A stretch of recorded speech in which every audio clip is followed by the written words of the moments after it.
I was discussing last night the Bodhisattva doctrine in Mahayana Buddhism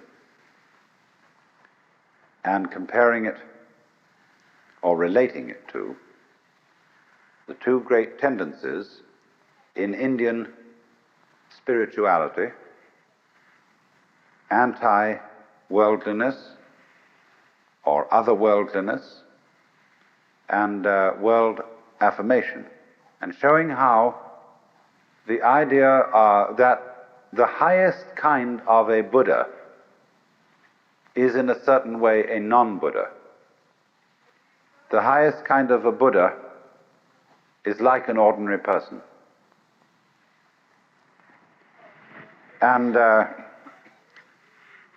this comes out very, very much in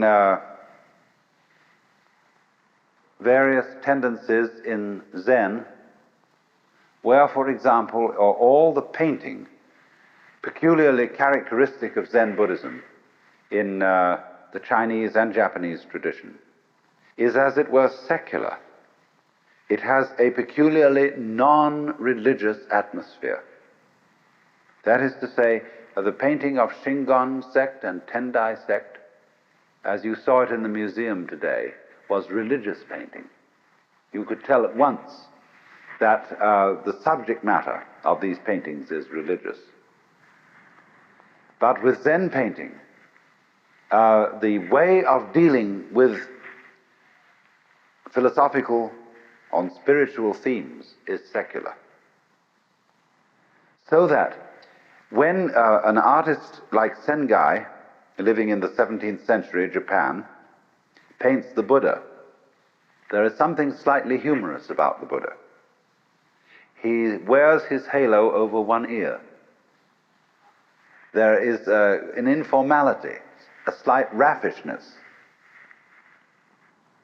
And so this comes from China, from those great Sung artists like Liang Kai, who painted the sixth patriarch of Zen chopping bamboos, looking like the most extraordinarily unkempt country oaf. So, also, the greatest Zen painting has as its subject matter not really religious themes at all. It uses pine branches, rocks, bamboos, grasses, everything of that kind. And you would never know that these things were icons. Likewise also in poetry, which we will go into more extensively in the future. The superb expression of Zen poetry is derived from the Chinese poet Hokoji, who says, "Wondrous action, supernatural power, drawing water, carrying fuel."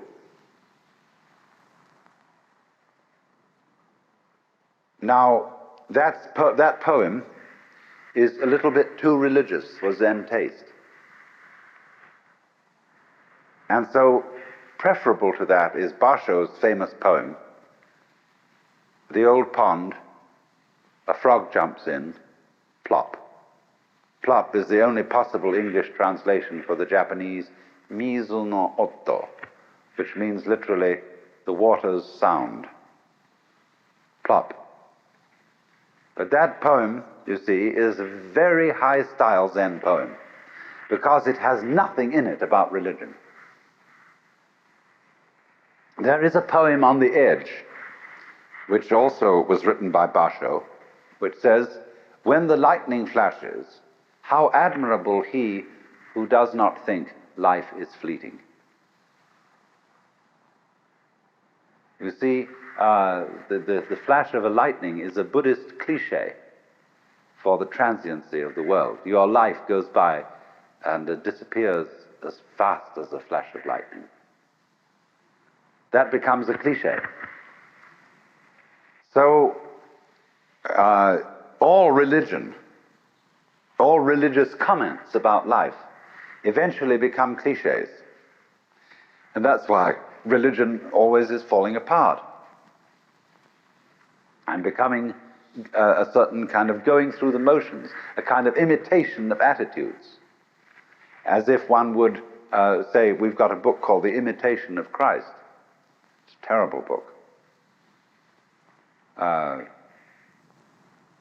Because everybody who imitates Christ is a kind of a fake Jesus. So in the same way, there's all kinds of imitation Buddhas, not just sitting on altars made of wood and gilded, but just sitting around in monasteries. So one might say then that the highest kind of religious or spiritual attainment has no way, a sign about it that it is religious or that it is spiritual. And so as a metaphor for this, there was used in Buddhism from the very beginning the idea of the tracks of birds in the sky. They don't leave any tracks. And so the way of the enlightened man is like the track of a bird in the sky. And as one poem, a Chinese poem says, entering the forest, he does not disturb a blade of grass. Entering the water, he does not make a ripple. In other words, there is no sign about him to indicate that he is self-consciously religious. And this goes too for the fact that his not having any religious sign is also not something contrived. It isn't like Protestant simplicity. You know, all those Catholics with their rituals and how dreadful and insincere that is. The real reason, you know, why Protestants think Catholic ritual is insincere? You know, it's expensive. Protestantism started in the burgher cities of Europe, places like Freiburg, Hamburg, you know, and Geneva, because the merchant class, who were the foundation of the bourgeoisie, got annoyed because every time a saint's day came around, all their employees got a day off because it was a holy day and they had to attend Mass. There were so many of these nuisance holy days, and all these contributions that were assessed by the church, buying your way out of purgatory and saying Masses for the dead and so on and so forth, they found this not very economical. The priests were getting the money instead of the merchants. And so they decried as unbiblical and irreligious and wasteful all the finery of the Catholic religion and wanted something plain and simple. So it became, in course of time, a sign of being really religious, to avoid rituals and to avoid colorful clothing and splendor in churches and to be as ordinary as possible. But that is not yet the real religion of giving no sign of having a religion, because this simplicity and absence of ritual itself becomes a sign, a way of advertising how spiritual you are. So the completely bodhisattva type of person doesn't leave any track, either by being religious overtly or by being non-religious overtly. How will you be neither religious nor non-religious? See, that's the great test. How will you avoid that trap of being one or the other? It's like, are you a theist or are you an atheist? See, the theist is caught by God and the idea of God, the belief in God, but the atheist is equally caught. Because an atheist is very often an atheist because he cannot stand the idea that God is watching him all the time. That there is this constant all-seeing eye prying on your most private life.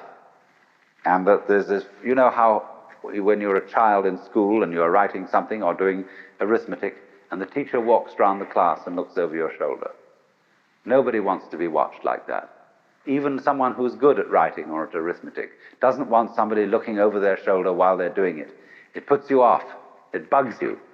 So the idea of the Lord God, who is watching us all the time, who is judging everything that we do, puts people off, and they can't stand it. So better be an atheist to get rid of teacher.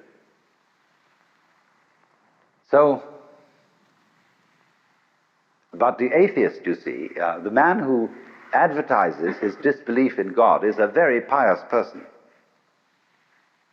Nobody believes in God like an atheist. There is no God, and I am his prophet. So then, the true bodhisattva state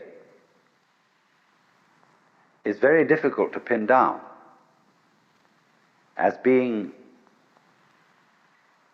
neither supremely religious nor blatantly secular. And people who think that the height of Buddhism or the height of Zen is to be perfectly ordinary have still missed the point, like the atheist has missed the point. But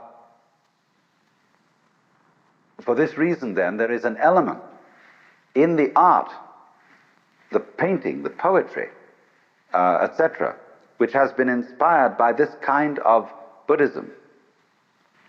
This kind of art where the subject matter is non-religious. Nevertheless, there is something about the way in which this non-religious subject matter is handled that stops you. And you know there's something strange about it. This is how I first became interested in Oriental philosophy and all that kind of thing. I had an absolute fascination for Chinese and Japanese painting, the secular painting, the landscapes, the treatment of flowers and grasses and bamboos. There was something about it that struck me as astonishing, even though the subject matter was extremely ordinary. And I just, as a child practically, I had to find out what was the strange element in those bamboos and those grasses. I was being, of course, taught by those painters to see grass. But there was something in there that one could never pin down, never put your finger on. And that was this thing that I will call the religion of no religion. The supreme attainment of being a Buddha who can't be detected. Who, in this sense, then leaves no trace. You remember, some of you have seen those 10 paintings called the 10 Stages of Spiritual Ox Herding. And the author, there are two sets of these paintings. There's a heterodox one and an orthodox one. The heterodox one has as the man catches the ox, it gets progressively whiter, until in the end it disappears altogether, and the last picture is an empty circle. But the orthodox set of paintings doesn't end with the empty circle. The empty circle arises 2 from the end, 3 from the end. It is followed by 2 others. After the man has attained the state of emptiness, the state, in other words, of complete iconoclasm, the state of no attachment to any spiritual or psychological or moral crutch, there are 2 more steps. One is called returning to the origin, which is represented by a tree beside a stream. And the final one called entering the city with hands hanging down. That means hands giving a handout, as it were, giving bounty.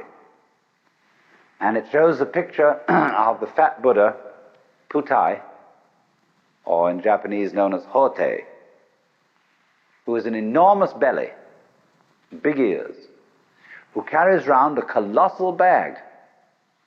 And what do you think this bag has in it? Trash. Wonderful trash. Everything that children love. Things that everybody else has thrown away and thought of as valueless. This bum collects and gives it away to children. And so it says here that he goes on his way without following the steps of the ancient sages. His door is closed. That's the door of his house. And no glimpses of his interior life are to be seen. So, in other words, it's like when you erect a building, while you're building it, you have all kinds of scaffolding up. That shows you that building is going on. But when the building is complete, the scaffolding is taken down. To open a door, as they say in Zen, you may need to pick up a brick to knock at the door. But when the door is open, you don't carry the brick inside. To cross the river, you need a boat. But when you've reached the other side, you don't pick up the boat and carry it. So the brick, the boat, the scaffolding, all these things represent some sort of religious technology or method. And in the end, these are all to disappear, so that the saint will not be found in church. I don't take what I say literally. The saint can perfectly readily go to church without being sullied by church. But ordinary people, when they go to church, they come out stinking of religion. There was a great Zen master once, and one of his disciples asked him, "How am I making progress?" He said, "You're all right, but you have a trivial fault." "Well, what is that?" He said, "You have too much Zen." Well, he said, when you're studying Zen, don't you think it's very natural to be talking about it? The master said, "When it's like an ordinary conversation, it is much better." And so another monk who was standing by listening to this exchange said to the master, "Why do you so specially dislike talking about Zen?" And he replied, "Because it turns one's stomach." So what did he mean when he said, when it's like an ordinary everyday conversation, it is somewhat better?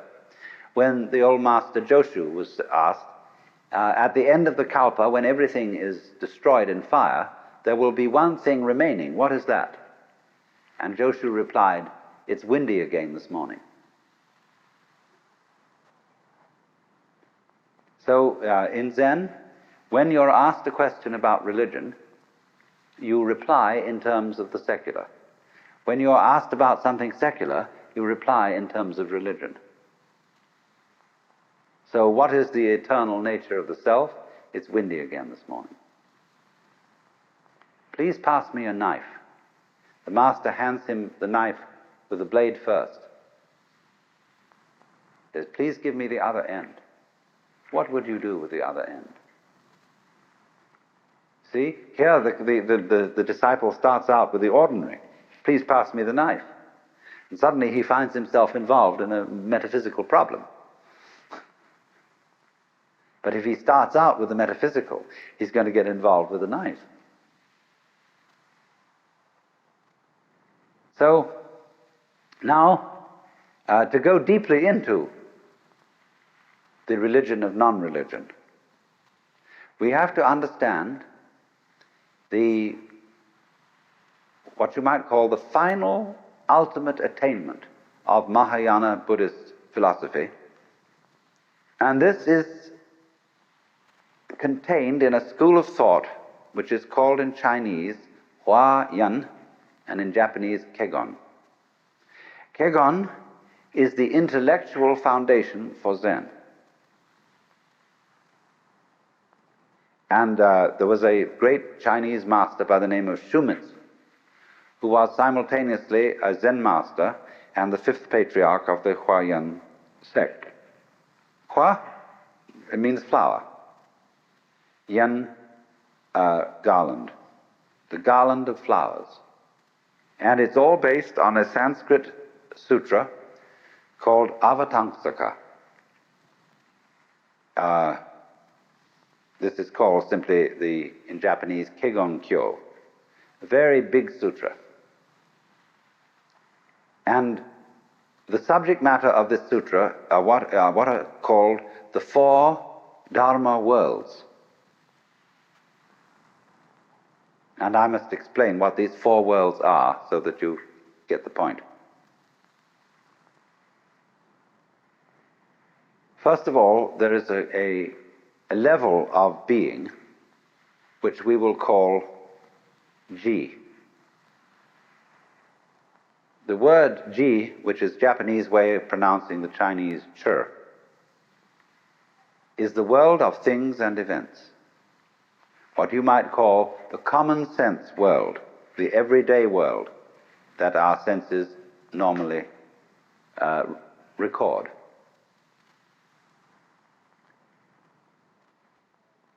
The word Ji, the character in Chinese, has a multiplicity of meanings because it can mean a thing or an event. It can also mean business, an affair, not in a love affair, but something in the way the French say les affaires, for business. Something important. It can also mean affectation. Putting something on or showing off. And so a person who is a master in Zen is called Buji, which means no business, no affectation, nothing special. The poem says, "On Mount Lu there is misty rain, and the river Jiang is at high tide. When you have not been there, your heart is filled with longing. But when you have been there and come back, it was nothing special. Misty rain on Mount Lu, river Jiang at high tide." But this nothing special is not a way of putting something down. Do you see that? I could say, well, it was nothing special, it didn't really amount to anything. That's one way of saying it was very ordinary. But Buji, just as it doesn't mean it was very ordinary, in the same way that the person who has no religion is really the most religious. You do see? He's not just a common, ignorant moron. He looks like one, but he isn't. And you have to know what he knows in order to see that he isn't and to recognize him for what he is. So nothing special, Buji. It doesn't stand out. It doesn't, as we would say it doesn't stick out like a sore thumb. So the world of Ji then means generally the world of particulars, the world of multiplicity, the world we ordinarily feel we're involved in. So that's the first world. The second world is called the world of Ri. Now, Ri, in Chinese, Li, is, as I explained to you when we were discussing the idea of the law of nature. The character means the markings in jade, or the grain in wood, or the fiber in muscle. But in the Huayan philosophy, the word Ri means the universal, underlying all particulars, the one underlying all multiplicity. The unitive principle as distinct from Ji, which is the differentiation principle. So, as it were, it's like this. When you see into the nature of this world, you start from Ji. It is pure alcohol, pure spirit. And on the other hand, the materialistic person is like a soft drink. which is all sweet and sugary but no alcohol. Good drink, you see, like a very marvelous wine, is not alcohol. It has alcohol in it. And it's not poured in, you see. You don't add so much alcohol to grape juice to make wine. The alcohol in a fine wine is part and parcel of the whole substance of the wine. And also, it has its body, it has fragrance, and it has all this grown together. So in exactly the same way, a superior human being has sensuality, that's the body, as in the body of a wine, and spirituality, which is the alcohol, the heady, the intoxicating part. And thus, see, they can't go around just, say, picking up anything in a skirt and make love to that, see, because